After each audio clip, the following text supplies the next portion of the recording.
I mean, I had an older brother, and she like, you better get your ass out there as a damn freshman and start making your name and damn getting your ass kicked and beat up enough where everybody knows who you are.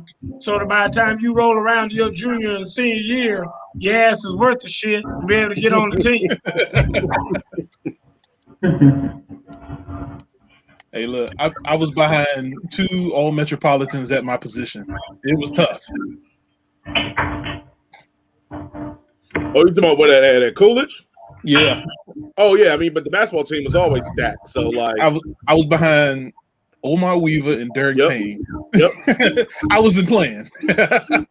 Yeah. Coolidge basketball always had the talent, man. We had a guy that took 2 steps across half court and could knock down a jumper. What's up, Tom? Tom already in the building, Jay. And another guy who was recruited by everybody in the country as a sophomore. So I took my butt right to JV and took every MVP available at JV. That's what you gotta do? Like, it was great. Like, you got Jason. The first thing they said was, hey, when I come to the game, I just need y'all to dunk. I'm just like, I'm not dunking.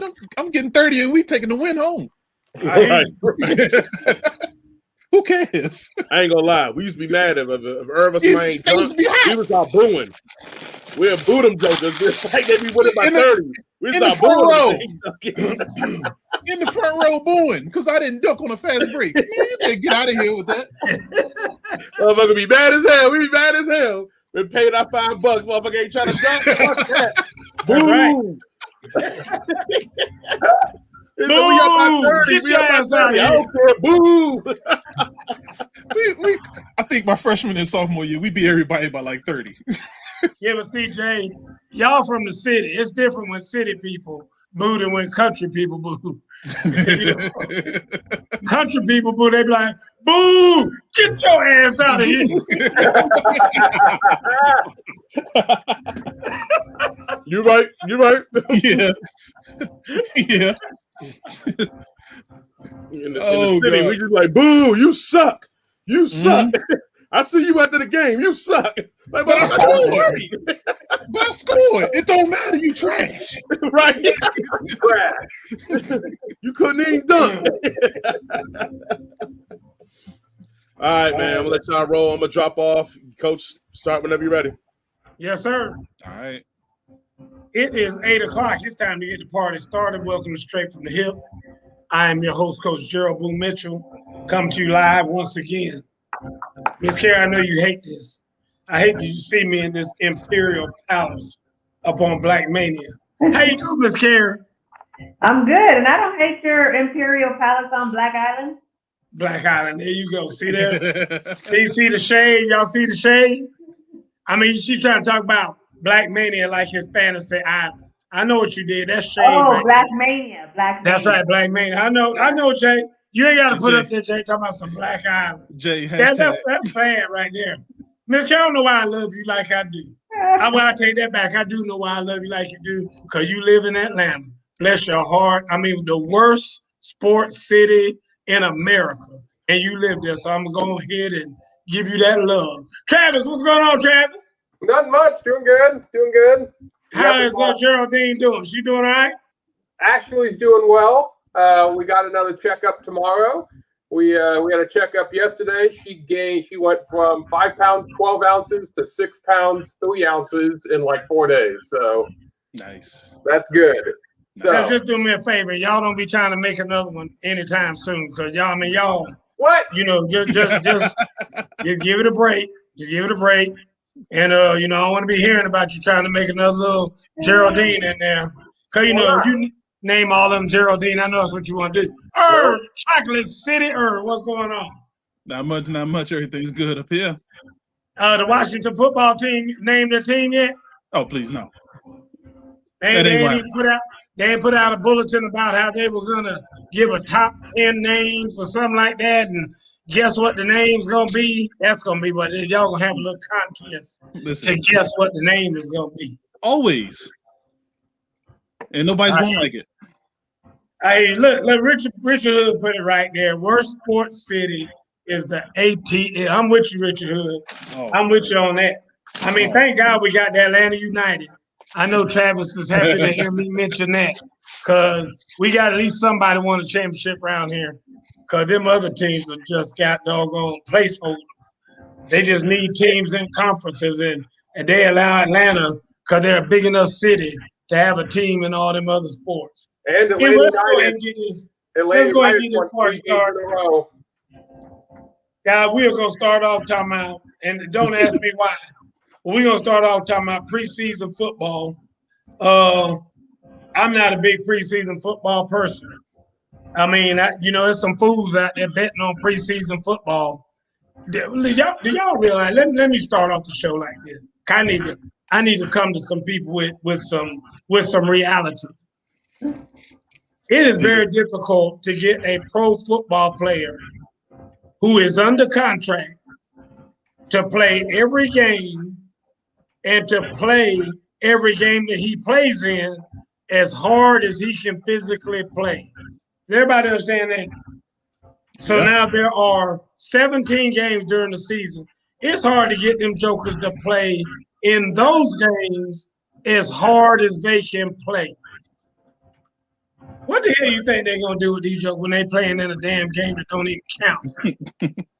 I mean, are you kidding me? Do you think them jokers going as hard as they go? They like, man, I hate these damn preseason games. I mean, I'm just going to go out here, just trying to get my legs back under me, just trying to get the blood flowing a little bit. And then after that, I'm done. I mean, it's some of the sloppiest, raggediest football. And I know you say, well, Coach Boo, how would you know? You just say you don't watch it. I don't watch it. But when I see a score, 15-12, I'm pretty sure it was some sorry, raggedy-ass, sloppy football. Or you be seeing scores that don't even make sense to you. Like 17-13 or 17-22. You like, let me do the arithmetic in my head. How in the hell does somebody get 22 points? I mean, that's like you had to have 6 safeties or something. I mean, it don't even make sense in your head how they got damn 22. How does somebody get 22 points? I mean, baffling. Or 19.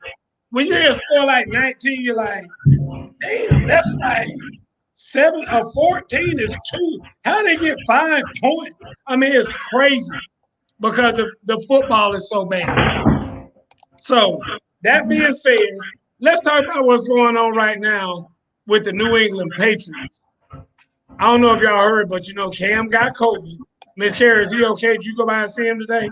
No, I don't think he has COVID. He don't have COVID.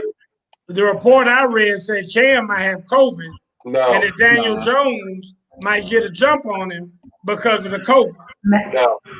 Hey, Coach, you like Danny Dimes as Mac? Oh, I don't know why I keep calling him Daniel Jones. Mac Jones, you know what I'm talking about. Mac Jones might get that jump on him because he had the COVID. Miss Carey, talk to me. Tell me about it. Yeah, I think he's out because of some miscommunication around the COVID testing. I heard analysts say today that, you can glean that he's not vaccinated and that he was supposed to get tested. They're treating them differently than they're treating the vaccinated players. And apparently there was a mix-up that's going to keep him home and give Mac an opportunity to start. Ooh, might be a little dirty dealing going on. Yeah, I mean, I definitely feel like they can't wait to put this dude in, and we'll see. Wow. We'll see. Wow. Travis, talk to me. Tell me about what's going on, Travis. Yeah, so from what I had heard, it was, and like Ms. Carey said, you can kind of glean and presume that Cam does not have the vaccine. He came in contact with someone that tested positive with COVID-19, and because of that, he now has to follow the NFL COVID protocol, which keeps him out for at least 5 days. Wow. And he cannot test positive, of course, but he has to sit out for 5 consecutive days before he's allowed to be back in the building. The same thing has actually happened with Cole Beasley of the Buffalo Bills as well. Same thing. His personal trainer, I guess, tested positive for COVID, and now he's tested negative, but he has to sit out for 5 days. Well, you talking about his ex? You talking about his ex personal trainer? Because he won't be a damn personal trainer no more after this. I promise you that. Could be, but that's right. What I think's going on with Cam. We can presume he doesn't have the vaccine. He doesn't have COVID, but to make sure that be safe and sorry, they said you can't be here for 5 days. Wow. Irv, talk to him. What you think about it? Yeah, it's crazy because at first I heard something completely different too. I heard he was actually getting COVID tested, but it wasn't NFL sanctioned. So that's what I initially heard until I heard what Travis and Kerry said. But it was interesting because it's like, because it's not on NFL's time, it doesn't count. Like, you're still coming up negative though. But I don't know. Like Kerry said, I think they're just trying to find a way to get Mac in there as soon as possible. I'm looking at it kind of two ways because I mean, if I'm Bill Belichick, I've seen enough of Mac Jones to know that he's got some potential. But I don't think he's somebody I'm trying to rush and get in there anytime soon either. Right. So I think I kind of need Cam for at least, what Cam is normally good for, about 4 or 5 games. For Daniel Jones to kind of get Mac Jones to kind of get comfortable there you go. and get his feet up under him. And then, maybe take over after that. But to try to get him out there as a day one starter, I don't know about that. I don't know about that at all. Sounds like we're getting some feedback from somebody. So somebody let me know if it's me or not. I'm hearing all kind of feedback. I'm about to say, I'm hearing it too. I don't know where it's coming from. I'm not hearing it. I think Travis was cracking his toes or something underneath that desk. Something like that going on. Nope. Anyway, so who will be the starter? Who we gonna predict to be the starter on day one for the Packers? Oh, Cam. Cam, Miss Carey? On regular season day one? Regular season. I'm gonna say Cam. Travis. I will go Cam Newton as well. Ooh, okay. Well, just because y'all three said that, I'm going with Mac Jones. And I like Mac Jones, but I'm just saying, I'm going to go ahead and go with Mac Jones because, Cam Newton from Atlanta, he'll find a way to mess it up. He's going to find a way to do something stupid. And he'll go get him some chicken wings from Magic City or something next time he's in town, and he'll catch that bug or something happen. That's how they do in the city. So we're gonna go ahead and move right along right now. All right, next up, let me see what else we talking about here. Next up, we got what in the shiggedy is going on in Chicago? I heard today that they had already announced that Andy Dalton was going to be the starting quarterback in Chicago. Travis got that big old smile on his face. Travis knows something nobody else knows. Go ahead, Travis. Tell us why Andy Dalton's going to start in Chicago. I think I don't know why they got Andy Dalton as the starter. As a former Bengal, I've watched him plenty of times. I know he's just kind of an average quarterback. I would run with Justin Fields, but I think they want to give Andy Dalton a shot so that when they take him out after 3 or 4 games and they don't win anything, they put Justin Fields in, and then they can basically say, "Hey, we gave you a chance, and don't come at us." And then they're going to give the reins to Justin Fields, and I think it'll get the fans, who I think most of them are already on the Justin Fields side anyway. Once Chicago starts losing because Andy Dalton's just an average or slightly below average quarterback, they're all going to be on the Justin Fields bandwagon, and I think it'll, that's I think what they're looking for, and it'll be a spark to the team. What do you think? And with the number 3 pick in the NFL draft, the Chicago Bears select. This has got to be the dumbest thing ever. Andy Dalton is dumb. We already seen what he can do. It didn't look good last year in Dallas. It's bad because they got Andy Dalton and Nick Foles on the roster. Like, just get rid of both of them. Just go into the future. I mean, I'm with you there, but we'll talk about that, man. Miss Carey. I think maybe the first 2 games go to Andy Dalton, and then they'll bring in Fields. The first game, I think, is against the Bills, and the second game is against maybe the Titans or the Rams. Maybe they don't put their franchise quarterback in just yet. Let the backup get a little bit banged up, and then they'll bring him in right around Cincinnati Bengals. Sorry, Travis. I mean, here's my thing. I'm all about having a Cam Newton or somebody, a veteran quarterback, kind of lead the way, and not putting your brand new franchise quarterback out there before the Wolves that early. But I mean, you got to have a quarterback who's worth putting out there to make sure that you're not going to be 0-5 when you put your new franchise quarterback out there. And now you're asking a whole lot of him when you already got him at 0-5, which you'll probably be at 0-5 if you're going to put Andy Dalton or somebody like that, whatever, Nick Foles out there. I think you're going to be behind the 8 ball. You might not be 0-5, but you'll be 1-4, maybe 2-3. And that's still a bad position to put your new quarterback in. So I don't understand that at all. If it's different and you have somebody, like I said, maybe a Cam Newton or somebody like that who, can probably get you at least 3-2 out of those first 5 games, I understand that. I understand putting him out there. But why are you going to put somebody out there who's probably going to put you into having a losing record by the time the other guy takes over? And I don't think you can afford to do that in the NFL. In the NFL, game 5, by then, normally they're already talking about who's going to make it and who's not going to make the playoffs. And normally what they predict is pretty damn close to being right, because that is a critical point in the season when you're about a third way through the season, when you can look down the road and predict, okay, we got these conference games left. We got these other games left against the better competition in the league, and you can already start kind of knocking them jokers down. Look at this man here. Look how he's escaping that kind. I mean, that dude is a player. That dude is a straight baller. And I think out of everybody so far this preseason, he's done the best. And I would think that he would have gotten a nod already to be the guy. So that's my opinion. But anyway, Ms. Chair, go ahead, Ms. Chair. Come on.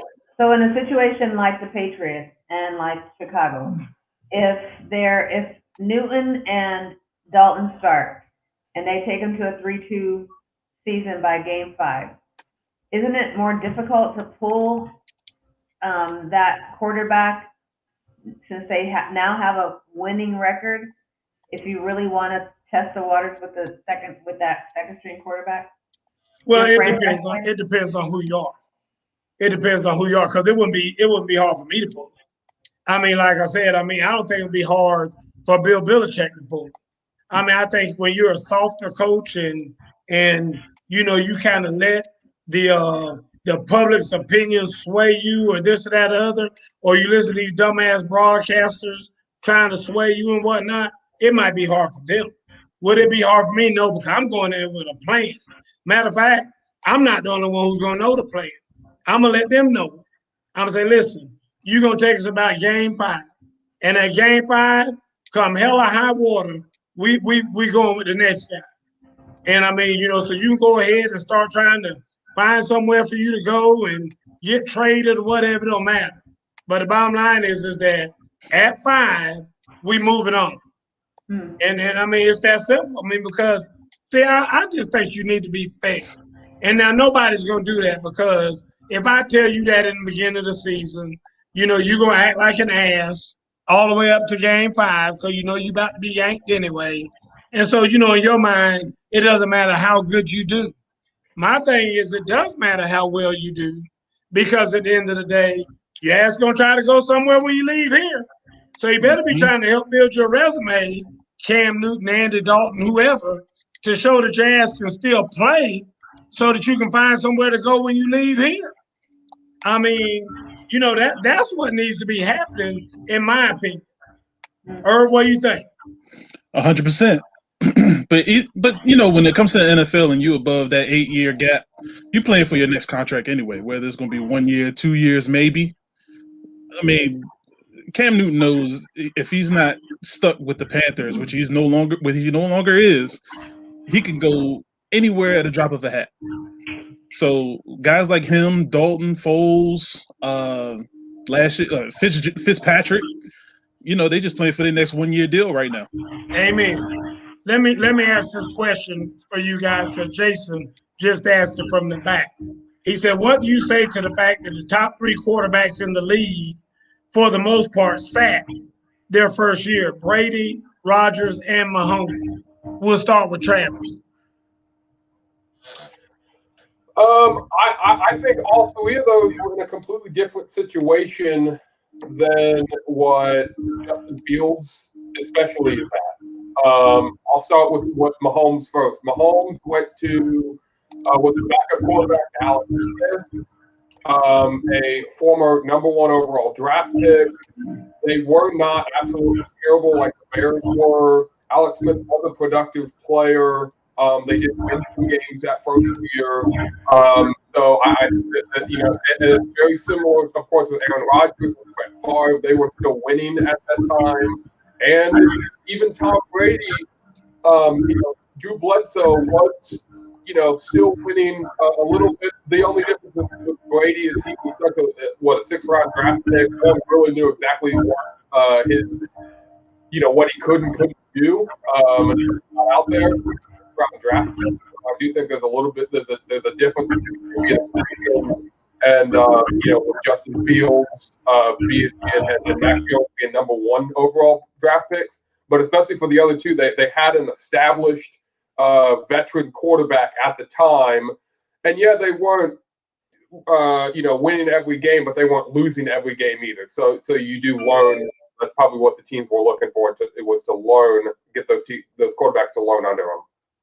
Jason said the Bears made the playoffs last year. So what the hell are you talking about? That's what I'm talking about. Okay. I'm just don't shoot the messenger. I'm just passing on what he said. Tom asked the question, what is a conference game and how is it different from any other game?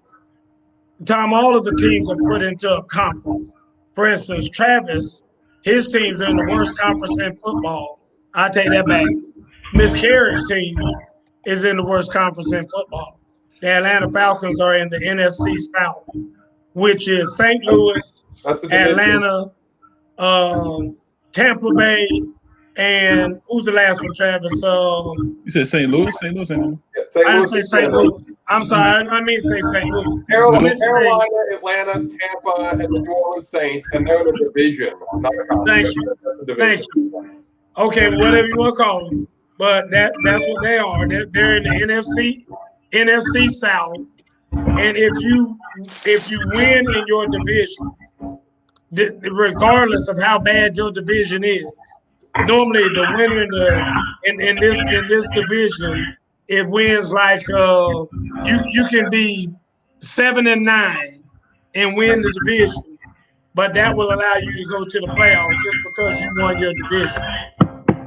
So they look at that first before moving on to anything else. So that's why it's important for you to win your division. So that's kind of why it's important for you to understand the whole division process. And then they have the NFC versus the AFC. The NFC is the National Conference. The AFC is the American Conference. And so then they get a champion in those 2, and then those 2 come together to win the Super Bowl. So it goes from divisions to conferences to the overall champ. So that's kind of the way it works, Tom. And Tom said, sorry, he's just trying to learn, and we appreciate that you're trying to learn. So that's why I know that was kind of quick the way I did it, but that's the way it is. There's 32 teams, and there's 8 divisions, and it goes, every team has 4 divisions in it. So that's how that goes. So thank you, Tom, for your question. All right, anyway, moving right along. Let's keep going. Carrie, Jason's asked about your mic. Is it your mic? I'm trying to. Getting some say it might be your mic. But anyway, Let's talk about what happened yesterday with New Orleans Saints. Because I shouldn't say yesterday, Sunday with the New Orleans Saints. Guys, JAMEIS had a great day by some folks' accounts. I'm gonna leave it at that. I ain't gonna say nothing else. I'm just gonna leave it at that. And I'm gonna start with Miss Carey, because Miss Carey looks like she got a lot on her mind. Miss Carey, were you happy to see JAMEIS have a good day the other day? I mean, he plays for the Saints, so no. But he himself, I mean, we've seen this before. He shows up, but he's not consistent, and you can't count on him. So, I mean, he looked good yesterday. That's it. That's the commentary. That's the commentary. Travis. Was I happy that he did good yesterday? No, I want you to tell me what you thought about his performance. Nobody gives a damn if you happy or not. I want to know if you just. I want to know what you thought about his performance. From the stat line that I saw, because I didn't watch it, he seemed like he had a pretty good game. But again, it's preseason. It is JAMEIS. He tends to have, one really, really good game and then 3 or 4 kind of stinkers. There was former number 1 pick, so he's got talent. I don't think it's going to be a consistent thing for him throughout the whole season. I think it's just kind of a 1-game thing. Let's also remember it's against the Jacksonville Jaguars, who may be the worst team in the league. So I don't put really much stock into it. What was the stat line, Travis? Do you know? Off the top of my head, I don't know what his stat line was. Okay. Mr. Irv, talk to me. Yeah, I'm rolling with everybody else. It was against Jags, who will be back at number 1, if not the Jets. The Jameis Winston is going to show you what he wants you to see. He's going to be able to show you he got the long arm because he used to pitch. He's going to show you that he's been working hard. But when you need him, that's when them 30 interceptions are going to pop up. Yeah. So, his stat line: 9 for 10, 123 yards, no interceptions. How many touchdowns he had? It was 2, wasn't it? 2. Yeah.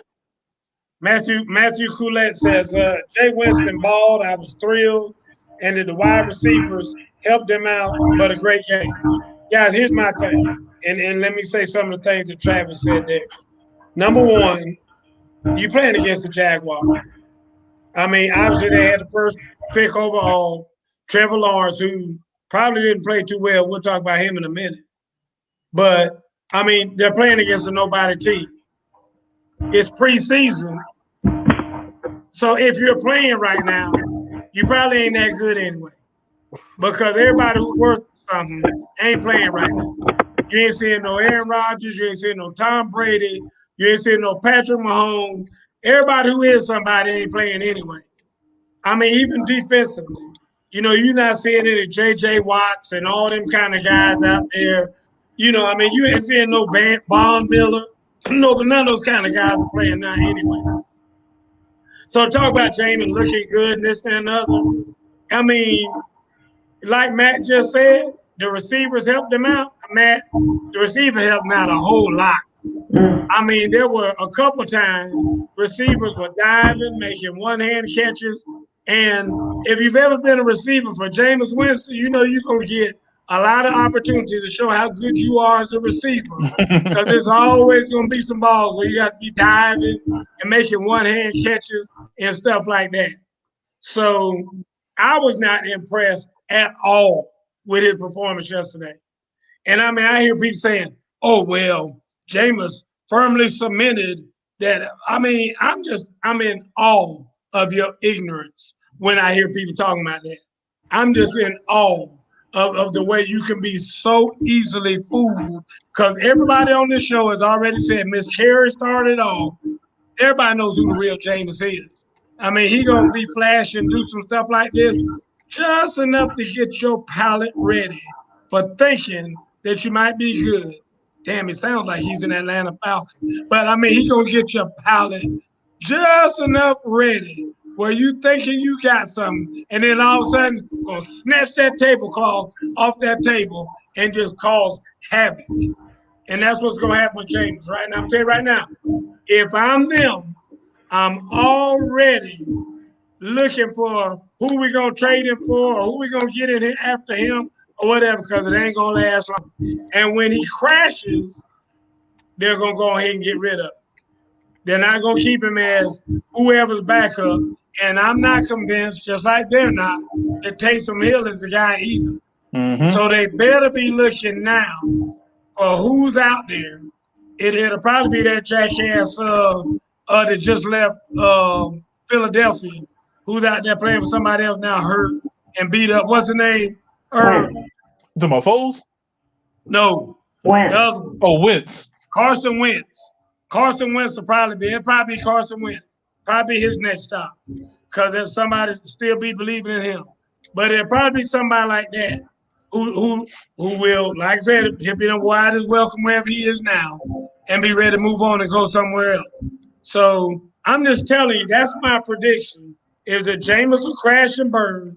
And when he does crash and burn, then they'll have to go get somebody else. So I'm just going to go ahead and put that out there right now. So anybody else on that before we wrap it up?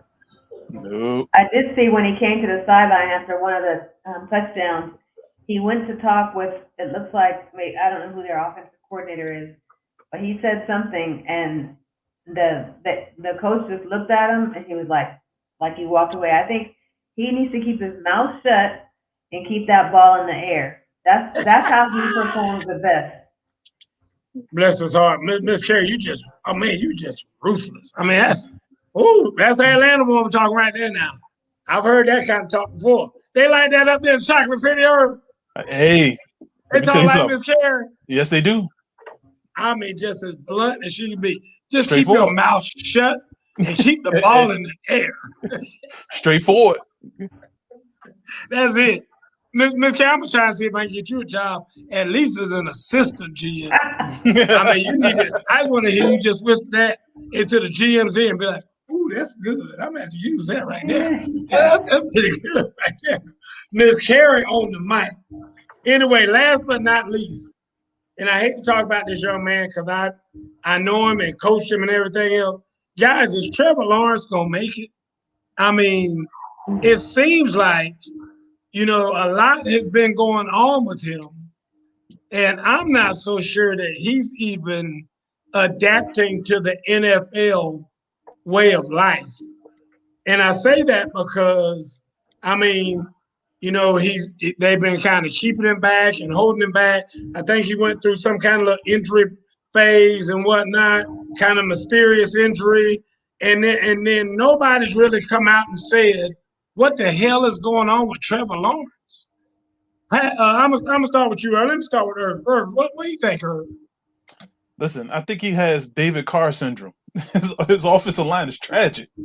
Well, that's true too. Now, listen, it was a particular play that happened when a D lineman literally just put two hands on the guy's chest and he fell on his back like this. I've never seen that ever in life in an NFL game, preseason or regular season, that a guy just literally just put two hands on his chest like this and he fell back like this. I mean, I don't know if you've seen Marcus Spears has a new segment on that Get Up show called "You Need More Security," and it shows guys like that getting beat. My word. And listen, I've been watching football for over 30 years. I've seen some big guys on the defensive line do some crazy things. Yeah, but nothing like that. Like that joker just crumpled. It was crumpled. Just went down, and then just caused a train wreck with other people on the offensive line. And I saw that. It's plays like that. I'm gonna pray for Trevor Lawrence in the first year, man. Hopefully, their first pick in the draft next year is going straight to offensive lineman. But this year, just go ahead and throw that away. I hear you, Miss Carey. What do you think? I really thought who I hated to watch the most was Urban Meyer. He looked like he was holding the largest turd in his ass the whole game. I mean, he was bent over, holding his knees, shaking his head, coming back like sweating. I mean, I've been there before. You don't know how much longer you got. So he was holding stuff, and I thought, well, for a rookie quarterback to be looking back on the sideline and not get any assurance from the head coach, right, or his offensive coach. Like they looked more worried than he looked, and that's a concern for me. Miss Carey, you hitting the nail right on the head. I'm with you on that. I was actually, as I was driving here from Gata, I just got off work to get here, and I'm thinking to myself, could Urban Meyer be on the hot seat already? Could he be like one of these 1 year, one and done coaches? And I mean, I was coming to the summation in my mind, and yes, he can be. But anyway, let's get down here to Travis. Travis, what do you think going on with Trevor Lawrence? Yeah, Jay, the first thing I thought of is exactly what Jay put up there. This has Joe Burrow written all over it. Good young quarterback, has talent, but is on a terrible team. He's going to make it halfway through the season, and he's going to get hit so many times he's going to get injured. And we're going to look at it and go, why didn't they get enough protection for him? And that's exactly what I see. Like, this literally screams Joe Burrow from last year. Very good young quarterback, has talent, is going to be good in a few years, but just needs more talent around him, especially in the offensive line, because he's running for his life, and it's just going to take 1 or 2 hits that I think, unfortunately, it's not going to surprise me that he does not finish the end of the season. And it's going to be due to injury. It's not going to be due to his bad play or anything like that. It's going to be, he's going to get injured, and we're going to go, well, why are we surprised? Because, you know, Jacksonville has a terrible offensive line and they didn't defend it. And that's exactly what happened to Cincinnati last year and Joe Burrow. And now with Travis Etienne out for the season, now they don't even, you know, James Robinson is a very good running back, but you know they were going to run him. You know, he was probably going to be their number 1 or number 2 player out of, you know, offensively was going to be Travis Etienne, and now he's gone for the season. Yeah, and I'll agree with Travis on that. I think that just think about now you're Trevor Lawrence. You're the number 1 overall pick. You went to a bad football team. You knew that was going to happen. But now just think about what's going on in your mind. First of all, I'm not sure that Trevor Lawrence believes in Urban Meyer. I know I don't, not from what I've seen so far. So, like I said, I'm not sure that he has that faith and he has that assurance that Urban can manage his football team properly. Okay. Number 2, Travis Etienne, who was your college teammate, is now out for the season. So whatever comfort you kind of have with him, like, hey, I know he's going to be here and we're going to get through this thing together, I think that's gone now. So then when you go to this, okay, I got a terrible line. You know, I've got mediocre everything else. Our defense isn't that good, all of these things. I think at the end it just kind of says, this is not probably the season for me. So I'm not sure how you play with that many cards stacked against you. I'm not sure how that's going to be for Trevor Lawrence or anybody for that matter. So the best thing that can happen to Trevor Lawrence is that Minshew starts. Yeah, but that's not the best thing that can happen for the Jacksonville for the team. Yeah. Because if you're Urban Meyer, that's the last thing you want to happen because that dude is terrible. Yep. And I mean, he's really bad. I mean, like, you'd have a better shot with me in there than having him in there. I'm gonna tell you that right now. I mean, that dude is gone. If you've ever watched him play, he's really bad. So I don't think that's the deal.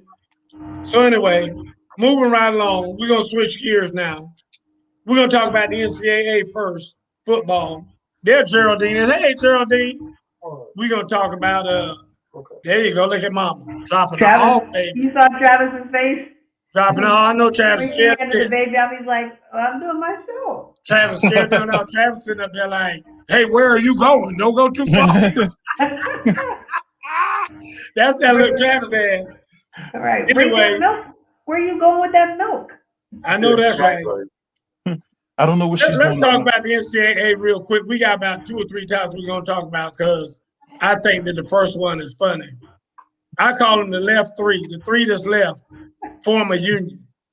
Did y'all see this where the Big Ten, the Pac-12, and the ACC now have decided to form a union to basically throw shade at the SEC because they talk about they're doing it because of the upheaval that's going on now in college sports. You know, like they're going to be some kind of saints who are going to try to figure out how to save college sports and all this other stuff, or that, you know,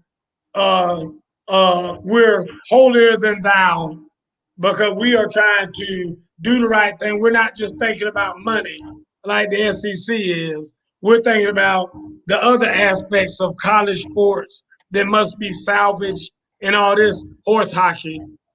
What do you think about that, Ms. Carey? I mean, I feel bad for them. I feel like Oklahoma and Texas leaving and going to the SEC, they became Thanos, and everybody else is just kind of, well, they don't have no rings. What are we gonna do?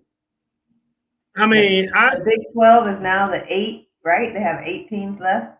I don't know what the Big 12 has been. I mean, I call them the Little 12. I mean, what was big about the Big 12? I mean, like you said, you had maybe 2 teams in there worth of poop. You know, Texas maybe. Not even Texas. I mean, when was the last time Texas was good? I wish Jerry Vadden was on here. He's a big Texas fan. When's the last time Texas has done anything? They ain't done nothing since Vince Young left from over there. So I don't know what anybody talking about some damn Texas. Everybody that's like Texas is. Look, Miss Carey, you got a new fan. Matthew Colette said Miss Carey is on point tonight.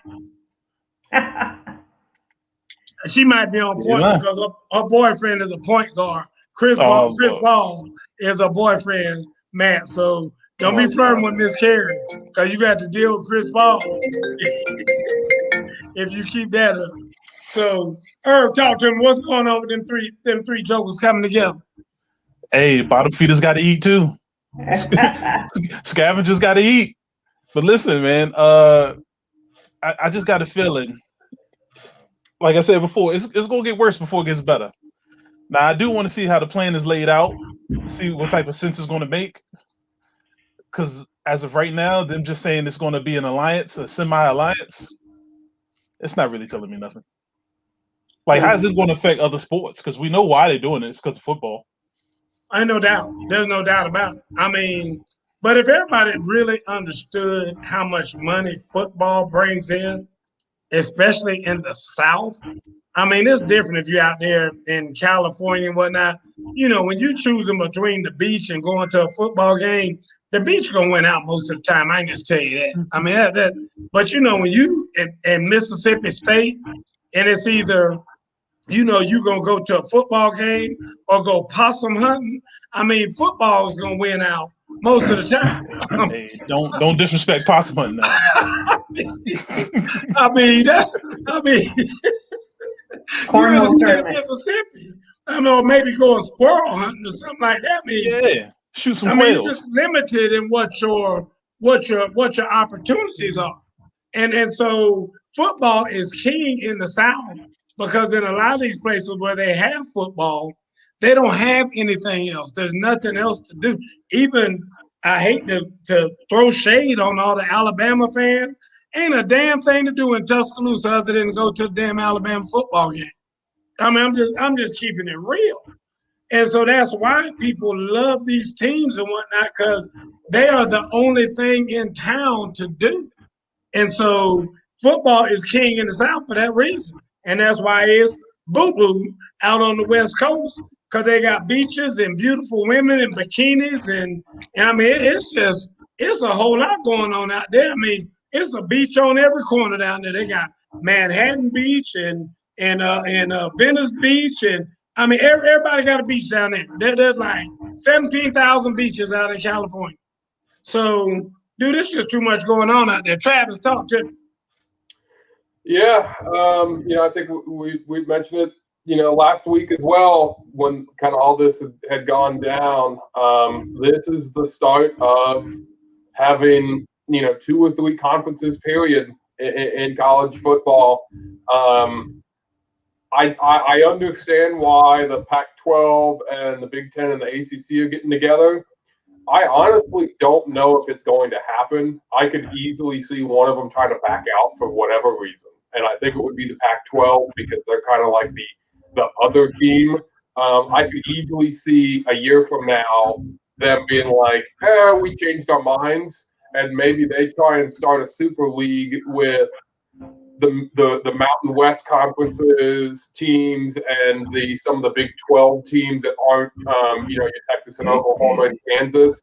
I could see that happening, and maybe we end up with 3 super conferences. Basically what the SEC is now with Oklahoma and Texas, ACC in the Big 10, and then like all your West teams. And I could easily see like a 3-conference, like mega superpower thing going on. But I don't know if Pac-12, Big 10, and ACC stick around, 2 years from now. I don't think that happens. Well, let me answer your dad's question. Your dad says, what's a semi-alliance? Is that a dating term? And I think that's exactly what it is, Mr. Butler. A semi-alliance means we're going to make this announcement that we're all on the same side, but we ain't signing the damn thing. Pretty much. So, in case one of us decides to beg the SEC to pull us in there with them, then we're going to jump ship just like everybody else did and get right on in there with them. So, the bottom line is that nobody wants to really sign anything because right now, nobody really knows what's going on. Because until the SEC firmly says that this is the way we're going to be and this is the way we're going to line up, everybody's still hoping that they might get a chance to get a piece of that pie. But I don't care what they tell you. I mean, the Big 12 might be sending them some information right now. Say, hey, have you ever thought about having a SEC West? Y'all be the SEC East out there. Let us be the SEC West out here. Have y'all ever seen what it's like to fly out here and visit California?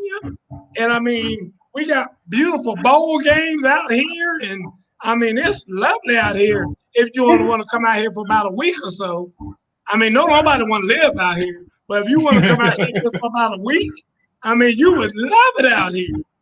So you never know what's going on behind the scenes. I guarantee you, Ohio State, you're going to tell me Ohio State and Penn State hadn't called the SEC and said, what about what's us? up? I mean, if you're going to bring in the big boys, what about us? Yeah. I guarantee you some calls have been made in that manner. You don't And think so therefore, they're telling the same thing? Yeah. Dude, those kind of folks are telling the Big Ten, don't include us in any of your plans. So I'm telling you right now, if you talking about doing something with these other conferences, do it in mind that we might not be here with you. Because we can go get some of that nugget down there with the SEC and we going down there. I'm just telling you. And I mean, that's a smart move. They're semi-committed to that semi-alliance. Thank you. Nobody's ever happy with a semi-anything, so let's just leave it. Is that what you told Chris Paul when y'all got? Oh, Lord. Did you tell Chris he couldn't be As I semi? said, don't take my joke. You walk right into it. You Walk right into it. Yeah. I just asked you. Don't make anybody smile. All right, let's move on, Herb. Next up. Hold on, let me go to my sheet here. Here we go. Next up. If there is such a thing as what would a prediction be? Let me put it this way. Pretty soon they're going to have to come out with a top 10 teams or whatever for this new alliance. What is that going to look like, Herb? Tell me, give me a prediction on how they're going to do that. It's going to be a mess. But you're going to take the top team out of every one. So you're going to have your Clemson, Ohio State, your USC. I know it's not USC right now, but I'm just throwing teams out. Sure. Everybody else is just a mixed bag. You're just going to throw them in the pot and be like, y'all figure it out yourself. Well, I've already said this a long time ago. After the first 5 out there, the rest of them don't matter. Ms. Carey, how do you see it going? Yeah, I don't know how it goes. Like, we didn't name the top or the teams that always are at number 1. So it's either going to be, I mean, like Herb just said, the first 5, are the same 5 that we expect to see year after year. And then after that, who cares? It's the rec league. I'm with you. What do you think? What do you think, Travis? Yeah, I don't think it really changes that much. I think they'll still be a top 25. I think they'll still, have basically the exact same, polls and everything. I will say the one thing I do think it could change is if we end up with, 3 or 4 mega conferences, I think we will get more super games in terms of, your Clemson's playing Alabama or your USC playing Texas. So, every year there's always those super games that everyone looks forward to at the beginning of the season. I think we would get more of those with less conferences. Let me ask you this, Travis. And it would be some interesting matchups. How would you feel if you had a top 25 and the first top 10 to 12 teams were all in the same conference, which was the SEC? Well, they overrated anyway, so. Yeah, I don't think it would be to that extreme, but I think that, a top 25 and your top 10 is out of the top 10, you probably have 6 in the SEC, especially if like the ACC and the SEC get together. I think that's what it would be, but that's almost what it is now already, right? Like it's really not that much of a difference, other than just there would be less conferences and they would just be in the same conference and they would be playing each other. So I don't think there'd be that big of a difference. Matt Kool-Aid says, I think North Carolina is the program that's the outlier. They're building a powerhouse. That's the roadmap. I agree with you about North Carolina. I think they are building a powerhouse. I'm not sold on Mac Brown as being the coach over there. Okay. I think that I'd like to see them perhaps with a different coach and somebody who's a little bit younger and a little bit more into today's game and today's way of doing it. That's just me. I'm not sure that Mac Brown is the guy to lead them. Now, I agree with you. They've got some studs over there. And, I've been having several kids over there, Josh Downs being one of them, who will be a sophomore sensation this year. But I think that, they're ready to bust out. And he's been predicting to me for 2 years now they're going to beat Clemson. And he said he swears it's going to happen this year. I don't believe it, but he says that it is. And I think they are doing something special in North Carolina, but they're still in that ACC, and they hadn't gotten that golden ticket from Willie Wonka just yet to come be part of that SEC. So until that happens, they're going to have to eat that bad chocolate. I will say, if they're going to beat Clemson, this is the year they got to do it, with Sam Howell being, what could be the best quarterback in the league. And Clemson's got DJ Ungale. Yeah, he's good the few games he played, but he hasn't done a lot season. I take Sam Howell over DJ this year. So if they're going to beat him, this is the year to do it. I will say that. And they are hyping him up heavy in Tar Heel country. Yes. Yeah. They've been hyping him up. He's the number 1 overall pick next year. They've been hyping him up since he was in about the 9th grade. Yeah. So I'm not a true believer, and I damn sure don't believe in him being the number 1 overall pick, Travis. I'm not saying I agree with it, but I've seen. He's saying that's what they saying. Okay, I just don't want you drinking that Kool-Aid from that baby's bottle, because I can tell you right now that ain't gonna happen. I don't believe that. Come on, so don't drink that Kool-Aid. I'm not rooting for no North Carolina. I'll stick with South Carolina. I hear you. Okay. What about coaches? Are there any coaches, college coaches, on the hot seat? I mean, the season's getting ready to get started. Do y'all see any coaches on the hot seat? Let's start with Miss Carey, because she ready to slice and dice. Miss Carey, who you gonna fire? I don't follow college that closely, but the one coach that I thought would be on the hot seat was Harbaugh at Michigan. Yeah, he's always on the hot seat. But they're not doing anything with him. So he's in, I guess. But that's who I would consider. They brought him in to win and to beat Ohio State primarily. Amen. He hasn't done it yet. Amen, Miss Carey. Good call. Travis, Who's on the hot seat, Travis? Yeah, the first guy that came to my head was Harbaugh as well. I think he's been on the hot seat for the last 2 or 3 years. So I think he's definitely on it this year. There was a lot of new coaches at the end of last season. So, especially in the SEC, I'm trying to think of coaches that could be on the hot seat. And off the top of my head, I'm not predicting any. But other than Harbaugh, he's definitely number 1A is Harbaugh. Big Irv, talk to me. Listen, that was always the first name that came to my mind was Harbaugh. Yep. I was trying to like hurry up and think of a name just off the top of my head. What has Texas coach ever done? I'm with you on that. I'm there. Well, you know they got a new coach there. Well, what's the name is out now? Yeah. Isn't that right, Travis? Texas? Yeah. Tom Herman's out. They brought in okay. Yeah, they brought in what's the name? Muschamp is on the hot seat. Muschamp's not even the head coach. He's not on the hot seat. He's defensive coordinator for Georgia. Yeah, Muschamp has moved to Georgia now, and he's not even the head coach. But keeping it real, I got Kirby Smart on the hot seat. Really? I do. Dude, if University of Georgia don't win something soon, I mean, listen, you always look, they are at the top, if not, they're in the top 3 as far, there you go, somebody brought it right there, Matt read my mind. I'm just telling you, Kirby has got to, like he said, he's going to have to be Clemson or Alabama or do something spectacular this year. If he doesn't, I say he's on the hot seat. And I like Kirby. Don't get me wrong, I'm a Kirby fan. If you've ever met Kirby Smart, nicest guy, just a good old Georgia boy. I love Kirby Smart.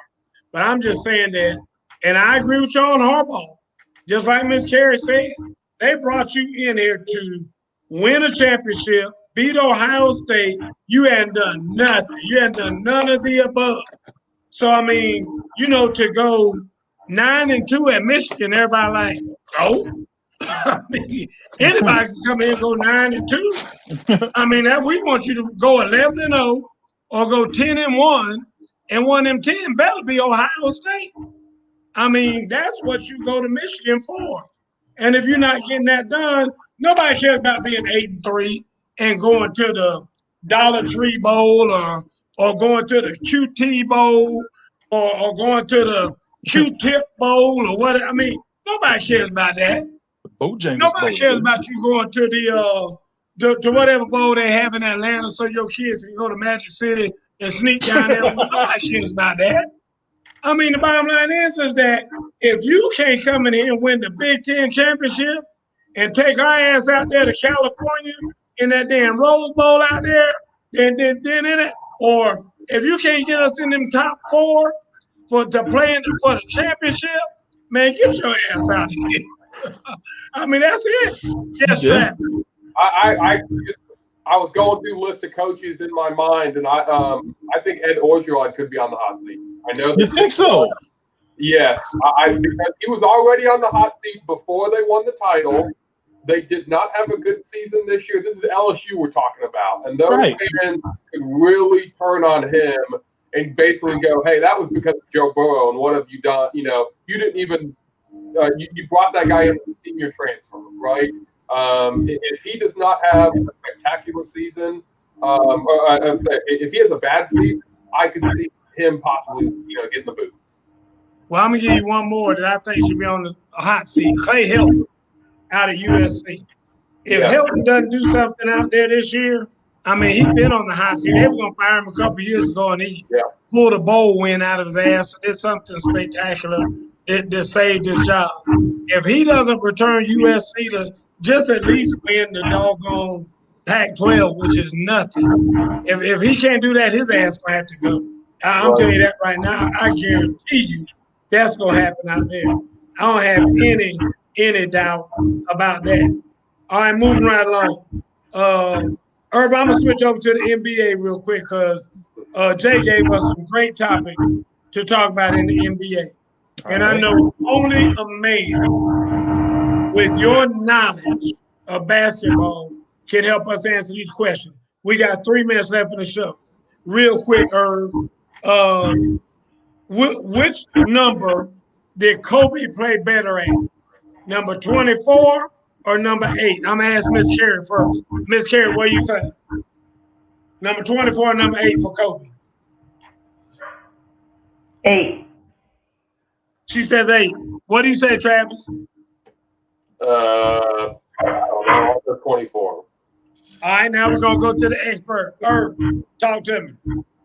Me personally, I'm going to always choose 24. But only because we got the full Kobe experience at 24. When he was at 8, he was growing into that guy to get to that level. Now, toward the end of the 8 is when he filled in all those numbers and stats that he missed out in the first 2 or 3 years as 8. But it was consistent all the way through at 24 until he tore his Achilles. Okay. So for me, the excitement was 8. The one that I always loved to watch was 24. There you go. I love the answer. He mastered the game in 24, Bradley Davis did. All right, what about LeBron? LeBron better at 23 or 6, Miss Carey?